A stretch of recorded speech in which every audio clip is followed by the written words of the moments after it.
नमस्कार विद्यार्थी भाइ बहिनीहरू, यहाँहरूलाई हाम्रो ब्याक टु क्लास कक्षामा पुनः प्रवेशमा स्वागत छ। यहाँहरूलाई अघिल्लो कक्षामा हामीले प्रश्न नम्बर 12 को सम्भावित नमुना प्रश्नहरू कस्ता कस्ता हुन्छन् र त्यसलाई कसरी समाधान गर्न सकिन्छ भन्ने कुरामा छलफल चलाएका थियौं। आज विद्यार्थी भाइ बहिनीहरूलाई एसई परीक्षामा प्रश्न नम्बर 13 मा मैट्रिक्स एंड डिटर्मिनेन्ट भन्ने पाठबाट सोधिन सक्ने प्रश्नहरूको बारेमा छलफल गर्न गइरहेका छौं। यहाँहरूले पढिसक्नु भएको छ विद्यार्थी भाइ बहिनीहरू, यहाँहरूलाई यहाँहरूको शिक्षक शिक्षिकाले पढाइसक्नु भएको छ। यहाँहरूलाई ज्ञात नै छ मैट्रिक्स एंड डिटर्मिनेसनबाट प्रश्न नम्बर 13 मा पूर्णाङ्क 2 अंक भारको लागि प्रश्न एउटा सोधिनेछ। जुन प्रश्न मैट्रिक्सबाट वा डिटर्मिनेन्टबाट वा क्रैमर्स रुलबाट सम्भाव्य प्रश्नहरू सोध्न सकिनेछ। यहाँ पहिला मैले मैट्रिक्स र डिटर्मिनेन्टबाट क्रैमर्स रुल युज नगरिकन सोधिने खालका केही नमुना प्रश्नहरू बोर्डमा लेखेको छु। पहिला हामी यो प्रश्न नम्बर 13 का लागि सोधिन सक्ने मैट्रिक्स र डिटर्मिनेन्ट समावेश भएका केही नमुना प्रश्नहरूमा छलफल गरौँ र यसको समाधान कसरी गरिन्छ भन्ने बारेमा छलफल गरौँ। अब लागौँ बोर्डतर्फ। विद्यार्थी भाइ बहिनीहरू, यहाँहरूले देख्नुहुन्छ पूर्ववतमै मैले बोर्डमा केही प्रश्नहरू लेखेको छु, 4 वटा प्रश्नहरू लेखेको छु। यहाँहरूले देख्न सक्नुहुन्छ यो 4 वटै प्रश्नमै समावेश गरिएको मैट्रिक्स 2x2 अर्डरको छ र यसमा पहिलो प्रश्नमा यदि हामीलाई दिएको मैट्रिक्स ए 2x2 अर्डरको हो र यसको एलिमेन्ट 2, 5, 4, 10 हो भने यसको डिटर्मिनेन्ट पत्ता लगाउनुहोस् र यो सिंगुलर मैट्रिक्स हो कि होइन यसलाई कारण सहित उल्लेख गर्नुहोस् भनेर सोधिएको छ। यहाँको शिक्षक शिक्षिकाले पढाइसक्नु भएको छ। यहाँहरूलाई थाहा छ सिंगुलर मैट्रिक्स भनेको कस्तो मैट्रिक्स हो। A matrix which determinant value is equal to 0 is called singular matrix भनेर यहाँहरूले पढ्नु भएको छ। कुनै पनि स्क्वायर मैट्रिक्स जसको डिटर्मिनेन्टको भ्यालु 0 हुन्छ त्यो मैट्रिक्सलाई हामी के भन्छौं, सिंगुलर मैट्रिक्स भन्छौं। र अब यो प्रश्नमा सोधिए अनुसार हामीले यसको सोलुसन गर्दा यहाँ बोर्डमा भाइ बहिनीहरू देख्नुहुन्छ नम्बर ए मा सोलुसन। यहाँ हामीलाई given matrix is here given matrix A is equal to 2x2 matrix 2, 5, 4, 10। अब यहाँहरूले यसको determinant now determinant of A निकाल्न सक्नुहुन्छ। यहाँले 2x2 मैट्रिक्स को डिटर्मिनेन्ट निकाल्दा 2, 4, 10 AD minus BC principal diagonal product minus preceding diagonal गर्छौं हामी। 2 into 10 minus 4 into 5 is equal to यसलाई सिम्प्लिफाई गर्नुभयो भने 2 10 जा 20 minus 5 4 जा 20 is equal to 0। अब अघि मैले के भनेको थिएँ, what is called singular matrix, a matrix which determinant value is 0 is called singular matrix भनेपछि is it a singular matrix भनेको छ। हामीलाई बाइ डेफिनिसन के थाहा छ, त्यस्तो मैट्रिक्स जसको डिटर्मिनेन्टको भ्यालु 0 हुन्छ त्यसलाई हामी सिंगुलर मैट्रिक्स भन्छौं। यहाँ अब तपाईले कन्क्लुजनमा के लेख्नु पर्यो, since a determinant is equal to 0 so given matrix A is a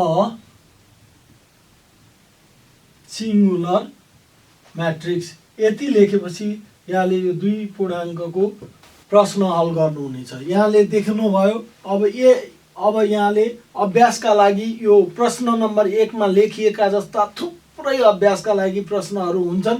यसलाई विभिन्न तरिकाले सोधिएका हुन्छन्।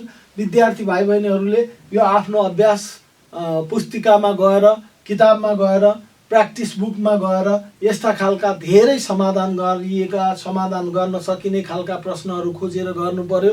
र यदि यहाँहरूले यस्ता प्रश्नहरूको समाधान गर्दा कुनै खालको यहाँहरूलाई दुविधा भएमा, समस्या भएमा यहाँहरूले हामीलाई हाम्रो युट्युब च्यानल अनटिभी नेपाल र हाम्रो वेबसाइट ontvnepal.com मा सब्स्क्राइब र कमेन्ट गरेर यहाँहरूको जिज्ञासा मेटाउन सक्नुहुन्छ विद्यार्थी भाइ बहिनीहरू। अब म प्रश्न नम्बर बी तर्फ लाग्छु। बोर्डमा अघि नै मैले लेखिसकेको छु, यहाँहरूले यो देख्नुहुन्छ। प्रश्न नम्बर बीमा पनि हामीसँग त्यस्तै खालको प्रश्न छ, तर अलि प्रश्न नम्बर 1 भन्दा अलिकति फरक ढङ्गले सोधिएको छ। यहाँ हामीलाई के गरेको छ भने 2x2 म्याट्रिक्स दिएको छ। If the matrix 3 9 x 6 is a singular matrix, find the value of x भनेछ। अब यो यदि दिएको म्याट्रिक्स यहाँ गिभन म्याट्रिक्स सिंगुलर हो भने हामीलाई x को भ्यालु के हुन्छ भनेर सोधेछ। सोलुसनमा यहाँ तपाईले लेख्न सक्नुहुन्छ, let a is equal to 3 9 x 6 is a given matrix, is a given SINGULAR singular matrix. ल मान्नुहोस् यो तपाईलाई दिएको सिंगुलर म्याट्रिक्स हो भने बाई डेफिनिसन के थाहा छ तपाईलाई, then A determinant must be 0। हामीले के भने यदि दिएको म्याट्रिक्स सिंगुलर हो भने त्यसको डिटर्मिनेन्टको भ्यालु के हुन्छ, 0 हुन्छ। और अब what will be the value of determinant you should calculate? Here 3 9 x 6 is equal to 0। अघि नै मैले भनिसकेँ, यसको तपाईले expansion form of 2x2 determinant के हुने हो, AD minus BC। AD minus BC in place of A 3 छ, 6 minus x into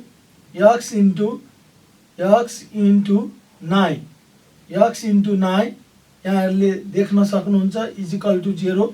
when you multiply 3 with 6 के भयो, 18 minus 9x is equal to 0।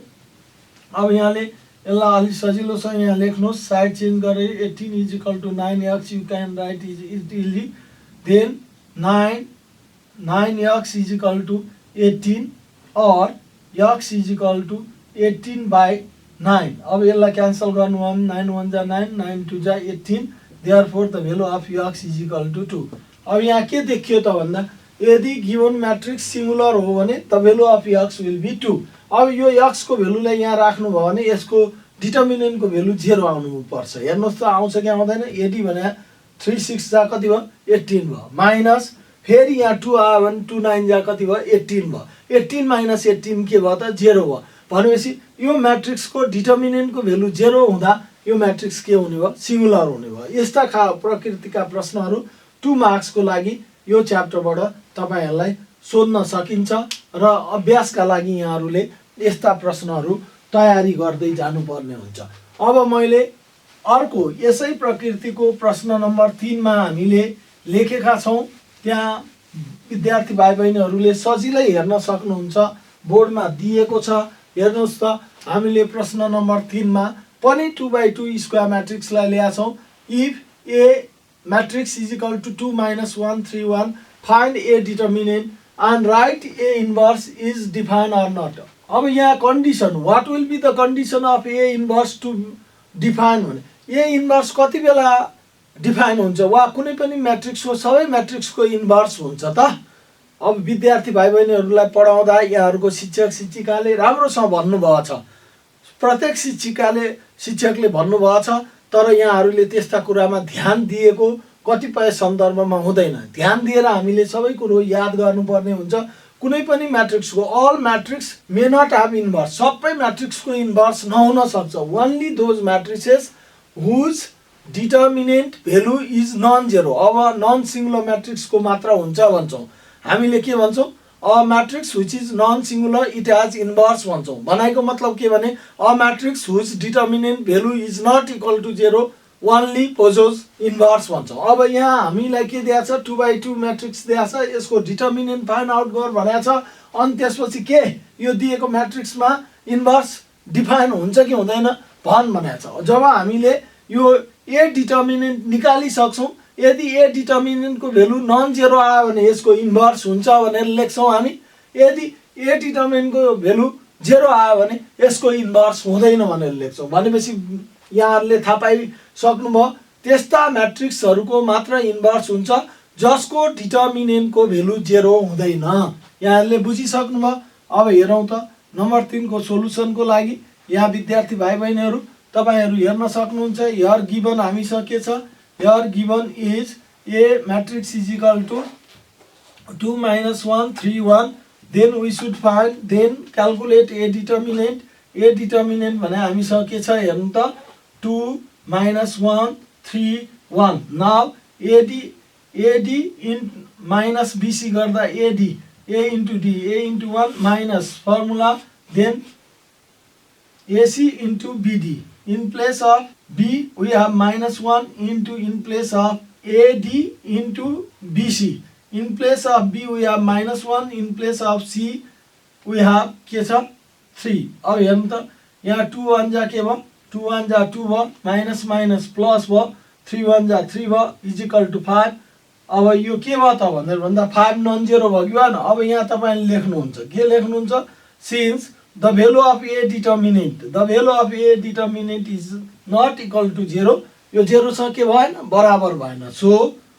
A inverse is के भयो डिफाइन अब यहाँबाट यहाँहरूलाई थाहा भयो अरु कुरोमा नि यहाँले अब कहिलेकाहीँ हामीलाई के सोध्या हुन्छ साइमल्टेनियस इक्वेसन दिएर सल्भ बाई म्याट्रिक्स मेथड भनेर सोध्या हुन्छ यदि हामीले डिटर्मिनेन्टको भ्यालु निकाल्दा 0 आयो भने त्यो म्याट्रिक्सको इन्भर्स हुँदैन र त्यसको युनिक सोलुसन छैन भनेर लेख्नु पर्ने हुन्छ कहिलेकाहीँ हामीलाई सल्भ बाई म्याट्रिक्स मेथड भनेर दिएका इक्वेसनहरुमा पनि त्यसको युनिक सोलुसन नहुने रहेछ कति बेला नहुने रहेछ if the value of the determinant of given simultaneous equation when changing into matrix notation or form मा त्यो म्याट्रिक्स को डिटर्मिनेन्ट चाहिँ नि 0 आइदियो भने त्यस्तो साइमल्टेनियस इक्वेसन को पनि हाम्रो के हुने रहेछ त भन्दा युनिक सोलुसन हुने रहेछ यस्ता कुराहरु चाहिँ नि शिक्षकले पढाउँदा क्लियर भएर हामी विद्यार्थीले जानुपर्छ र पाठमा पनि यही कुराहरु प्रशस्त मात्रामा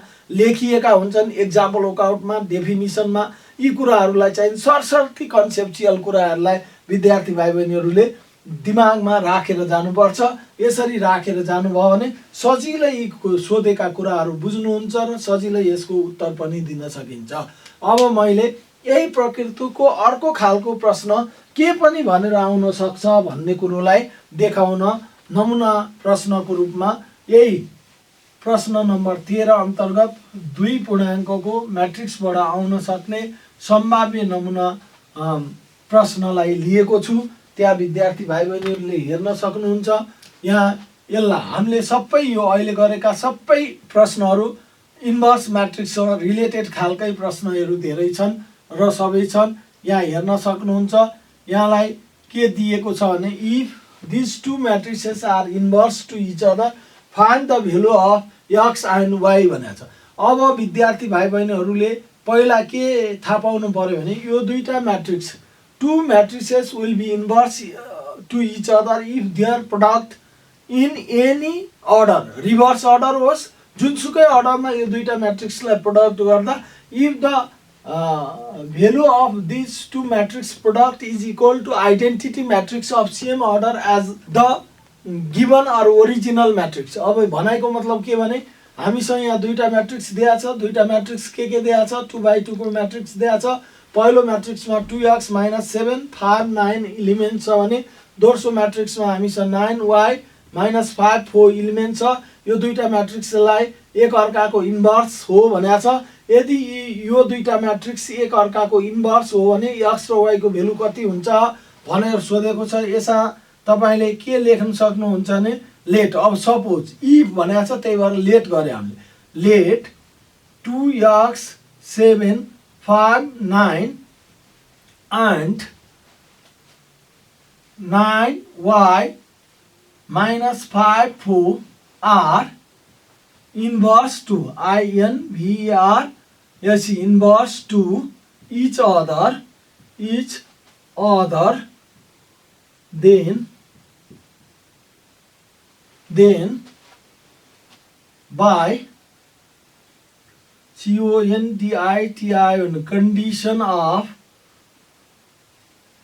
then by CONDITI condition of inverse the product of these two matrices then by condition of inverse हामी के लेख्न सक्छौं 2x 7 5 9 into 9y - 5 4 always equal to identity matrix of same order भनेपछि 1 0 0 1 आइडेन्टिटी म्याट्रिक्स यो के छ 2x2 को matrix छ। यदि यो दुईटा म्याट्रिक्स एक अर्काको इन्भर्स हो भने यसको प्रोडक्ट जहिले पनि के हुन्छ identity matrix of same order like that of previous matrix भनेपछि तपाईहरुले यो म्याट्रिक्स 2x2 को हुँदा तपाईको यो दुईटा म्याट्रिक्स मल्टिप्लाई गर्दा आउने म्याट्रिक्स भनेको यदि यो एउटा अर्कोको इन्भर्स म्याट्रिक्स हो भने जहिले पनि identity matrix of same order भनेपछि 2x2 को हुने भयो। आइडेन्टिटी म्याट्रिक्स अफ 2x2 भनेको के हो त 1 0 0 1 यहाँहरुले पढिरहनु भएको छ यहाँहरुलाई थाहा छ। नाउ मल्टिप्लाई दिस टु म्याट्रिसेस यसलाई मल्टिप्लाई गर्न त थाहा छ यहाँहरुले राम्रोसँग गर्नुभएको छ। फर्स्ट रोले फर्स्ट कोलनलाई मल्टिप्लाई गर्दा फर्स्ट एलिमेन्ट हुन्छ जसलाई हामीले A11 भन्छौं। अब करेस्पोन्डिङ एलिमेन्ट हेर्नु त 2x * 9 2x * 9 लाई मल्टिप्लाई गर्नुभयो भने के भयो 18x भयो। अब बीचमा प्लस राख्नुहुन्छ यहाँले 7 5 जा 35 भयो यहाँ माइनस भयो भने -35 यसरी राख्नु। First row first colon first element first row second colon second element हेर्नु त फर्स्ट रो सेकेन्ड कोलन भन्दा फर्स्ट एलिमेन्ट मल्टिप्लाई गर्दा 2xy भयो। देन आफ्टर प्लस 7 4 जा कति भयो 28 भयो सेकेन्ड एलिमेन्ट भयो। अब त्यसपछि अर्को first row and first colon second row and first colon 9 5 जा 45 अनि प्लस के भयो -45 ठीक छ। अब त्यसपछि second row and second colon यहाँ हेर्नु त 5 * y जा 5y प्लस 5y प्लस 9 4 जा कति भयो 36 भयो इक्वल टु 1 0 0 1 दुईटा इक्वल म्याट्रिक्स। अब यहाँ तपाईलाई के थाहा हुनुपर्छ अझ यसलाई सिम्प्लिफाई गरौँ एकचोटी यो त म बोर्डमा यहाँहरुले देख्न सजिलो होस् भनेर यसलाई सिम्प्लिफाई गर्दा के भयो यहाँले 18x - 35 लेख्न सक्नुभयो पहिलो एलिमेन्ट 18x - 35। अब यसलाई हेर्नुभयो भने तपाईले यो एलिमेन्टलाई के लेख्न सक्नुभयो 2xy + 28 लेख्न सक्नुभयो। अनि थर्ड एलिमेन्टलाई यहाँले के लेख्न सक्नुभयो 0 लेख्न सक्नुभयो। अनि फोर्थ एलिमेन्टलाई यहाँले के लेख्न सक्नुभयो फोर्थ एलिमेन्टलाई 5y + 36 लेख्न सक्नुभयो इक्वल टु के छ 1 0 0 1। अब यहाँ हेर्नु त विद्यार्थी भाइ बहिनीहरु व्हाट इज दिस नोटेसन यो नोटेसन के हो त यो नोटेसन के हो हाम्रो इक्वल टु हो। इक्वल टु को मिनिङ के हो टु म्याट्रिसेस आर इक्वल भने कति बेला दुईटा म्याट्रिक्स इक्वल हुन्छ त तपाईहरुलाई राम्रो छ थाहा छ। If two matrices are equal then their corresponding elements will also be equal. यदि यो दुईटा म्याट्रिक्स एक अर्कामा बराबर म्याट्रिक्स हो भने यसको करेस्पोन्डिङ एलिमेन्ट के हुनुपर्छ बराबर हुन्छ।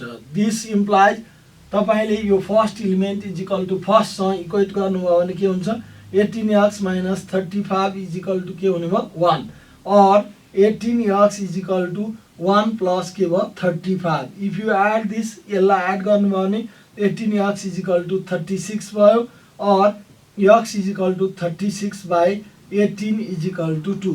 देयरफोर x को भ्यालु अब कति आयो 2 आयो। अब तपाईले यसलाई लिएर गर्नु परेन यसलाई लिएर गर्नु भने यसमा x को भ्यालु राखेर गर्नु भयो भने पनि y को भ्यालु निकाल्न सकिन्छ।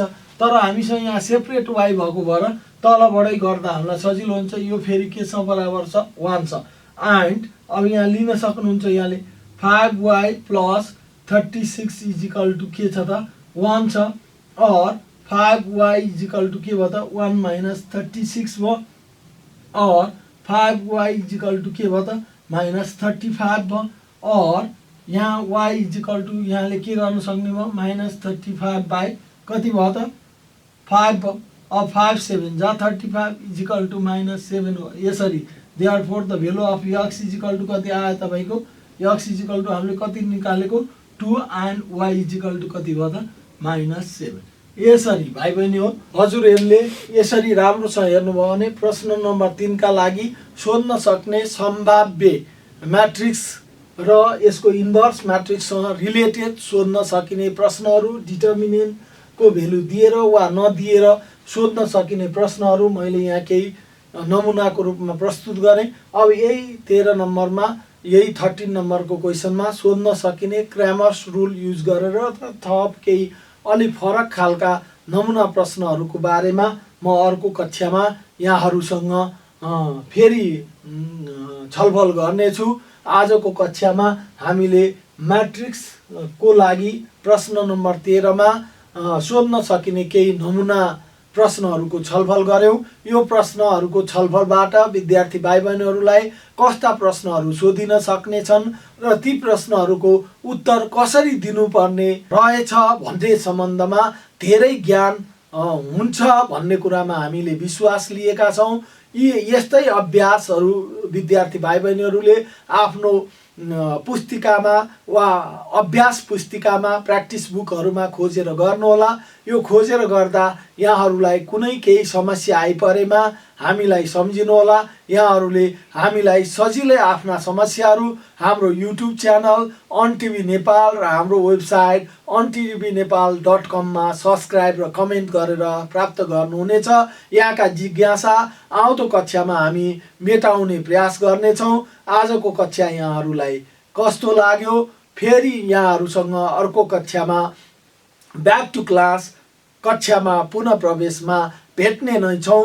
आजलाई यति नै। हस्त नमस्कार, धन्यवाद।